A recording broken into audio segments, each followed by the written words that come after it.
তোমাদের সামনে নিয়ে চলে এলাম রাসমেলার একটা ভিডিও নিয়ে। হ্যালো এভরিওয়ান, আমি পাপিয়া।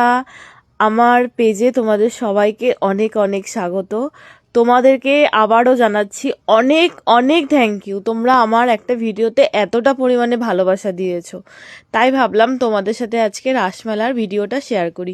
একটু বড় ভিডিও দেখো, কিন্তু সবাই ভালো লাগবে। তো আমরা বিকেলই বেরিয়ে পড়ছিলাম। রাস্তা যেতে যেতে একটু পেয়ারা মাখা খেলাম, তারপর পৌঁছে গেলাম ফালাকাটা। ফালাকাটা জায়গাটা আমার খুব ভালো লাগে, আমি এখানে 6 মাসের মতন ছিলাম। যাই হোক, ফালাকাটার যে সুইটি নামে একটা মিষ্টির দোকান আছে, ওখানে আমরা ছোলে বাটুরা খেয়ে আমরা আবার আমাদের গন্তব্যর দিকে মানে কুচবিহারের দিকে আমরা যাচ্ছিলাম। এই যে অবশেষে আমরা চলে এলাম। ওই যে দেখো, দেখতে পাচ্ছ রাজার বাড়ির গেট। দেখে ভীষণ এক্সাইটেড লাগছিল, কি সুন্দর সাজানো না, খুব ভাল লাগছিল দেখতে। তাই ভাবলাম তোমাদের সাথেও শেয়ার করি। তো রাস্তা তখনও মোটামুটি ফাঁকাই ছিল, তো আমরা ভাবলাম হয়তো খুব একটা ভিড় হবে না। ও মা, কিছুটা এগোতেই দেখি ঠিক রাজবাড়ির সামনেই এতটা জ্যাম, মানে আমরা 1 ঘন্টার মতন জ্যামে আটকা পড়ছিলাম। তারপর ওই যে দেখো রাজবাড়ি দেখা যাচ্ছে, বেশ ভালো লাগছিল, কিন্তু তখন রাজবাড়ির গেট বন্ধ ছিল, আমরা ঢুকতে পারিনি। তখন মোটামুটি 7টা বাজে। এই যে দেখো ভালো করে দেখা যাচ্ছে।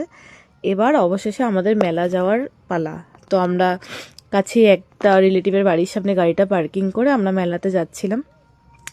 এবার হাজব্যান্ডকে বলেছি মেয়েকে ভালো মতন ধরে রাখতে, যেন এতটা ভিড়। মেলাতে ঢুকতেই দেখো এই যে এই পুচকু মেয়েটা কি সুন্দর মানে নাচ করছিল, খুব ভাল লাগছিল দেখতে। আমার এই ভিডিওটাতে, সিঙ্গেল ভিডিওটাতেও তোমরা অনেক অনেক ভালোবাসা দিয়েছো, তো দেখে বেশ ভালো লাগলো। তারপর আমরা এই যে দেখো মেলাতে মানে গিজগিজ করছিল লোক, মানে তোমাকে হাঁটতে হচ্ছিল না, ধাক্কা দিয়ে দিয়ে সবাই নিয়ে যাচ্ছিলো, এতটা ভিড় ছিল। মেলা যেটা ভাল লাগলো খুব, সেটা হচ্ছে ভীষণ সিকিউরিটিটা ওরা মেনটেন করেছে, খুব ভালো লাগলো এটা, যেটা খুব দরকার ছিল আজকাল যা সব চলছে। তারপরে যে দেখো মাটির সমস্ত জিনিসপত্র দেখছো, যে এগুলো সমস্ত কিছু মাটির। তারপরে এই যে আবার আরেকজনকে দেখলাম, উনিও বেশ এই দড়ির উপর হেঁটে এইভাবে খেলা দেখাচ্ছে। তারপর এই যে আমাদের সেই রামশিলা, এটা সম্বন্ধে আমরা সবাই মোটামুটি কম বেশি জানি, আমি একটা ভিডিও করেছি, ওটা দেখে নিও তোমরা। তারপরে এই যে সেই বিখ্যাত আইসক্রিম, যাই হোক এটা দেখে নিয়ে আমরা কেউ খাইনি, কারণ ভীষণ ঠান্ডা লেগেছে। তারপর অবশেষে এই যে দেখো, ওই যে দেখো রাসমেলা লেখাই আছে, দেখতে পাচ্ছ কি পরিমাণ ভিড়। যাই হোক, আমরা ভিড়কে উপেক্ষা করে মেলাতে ঢুকে গেলাম। এই যে দেখো এত বড় একটা, মানে আমি তো এরকম আগে কখনো দেখিনি নৌকা। তো যাই হোক, দেখে নিয়ে আমরা চড়িনি, যেহেতু আমাদের সাথে যারা ছিল কেউই চড়তে পারে না, ভয় পায়, ওই জন্য আমিও চড়িনি। তো এই যে দেখো ছোটো ছোটো ক্লিপ নিয়েছি, দোকানের ম্যাক্সিমাম ভিড় ছিল, মানে কোনো কিছুই নেওয়া যাচ্ছিল না। একটা দোকানে দাঁড়ালে ধাক্কা দিয়ে সবাই আরেকটা দোকানে নিয়ে যাচ্ছিলো, এরকম ভিড়। এই যে মাটির বানানো সব, আমি তোমাদের সাথে কিছু কিছু জিনিস তুলে ধরেছিলাম, সেগুলোই শেয়ার করছি, কারণ এতটা পরিমাণে ভিড় ছিল মানে বলার মতন না। আর ভাল লাগছিল না, একে তো ধুলোবালি ছিল। যে দেখো সব বাঁশের বানানো জিনিসপত্র, এখানে সব হ্যান্ডমেড দোকান ছিল। এই যে অবশেষে রাস, কি সুন্দর না ছোট রাসটা, খুব ভাল লাগছিল। উনি আবার কি সুন্দর, আমি যখন ভিডিও করছিলাম আবার ঘুরিয়ে দিলেন। তো এই যে দেখো মেলায় ঘুরে তো আমি প্রচণ্ড ক্লান্ত, আমার ঘুমও পেয়ে গেছে। তারপরে যে বেনারসি একটা পান খেয়ে দেন মেলার থেকে আমরা এই বছরের মতো মেলাকে টাটা দিয়ে মেলার থেকে বেরিয়ে গেলাম, কারণ এত ভিড় আর ভাল লাগছিল না।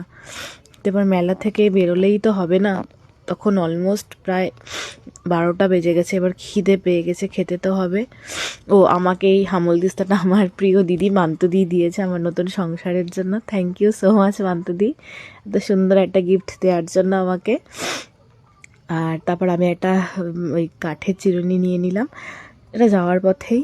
তো তারপর হচ্ছে আমরা এবার কি খাবো, তারপরে যে আমরা খাঁটি বাঙালিয়ানাতে ঢুকে গেলাম। দিয়েই আমাদের ফার্স্ট চয়েস ছিল হচ্ছে, এত রাত হয়ে গেছিলো তো সাথে আমাদের বাচ্চারাও ছিল। তো আমরা মেনু কার্ড দেখছিলাম, দেখার পর আমরা অর্ডার করলাম প্লেন রাইস, ডাল, চিপস আর মাটন। যেহেতু অনেকটাই রাত হয়ে গেছিলো আর ভাল লাগছিল না, তো রান্না জাস্ট অসাধারণ ছিল। সব থেকে যেটা ভালো লেগেছে সেটা দেখতে পাচ্ছ, পাতাগুলোকে খুব সুন্দর। তোমরা যারা কুচবিহারের আছো তারা সবাই জানো, নতুন করে কিছু বলার নেই।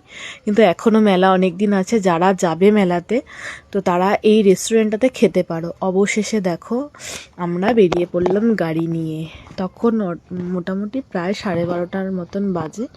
এই যে আমরা রাজবাড়ি রাজার দাদাকে টাটা দিয়ে আমরা আমাদের জলপাইগুড়ির উদ্দেশ্যে রওনা দিলাম। রাস্তায় প্রচণ্ড কুয়াশা ছিল, কিছু কিছু জায়গায় কুয়াশা ছিল, কিছু কিছু জায়গায় ছিল না। যাই হোক, এরকম করতে করতে আমরা অলমোস্ট ওই 2:30 নাগাদ জলপাইগুড়িতে পৌঁছে গেছি। তো কেমন লাগলো আমার এই বড় ভিডিওটা অবশ্যই কমেন্টে জানাতে ভুলবে না কিন্তু।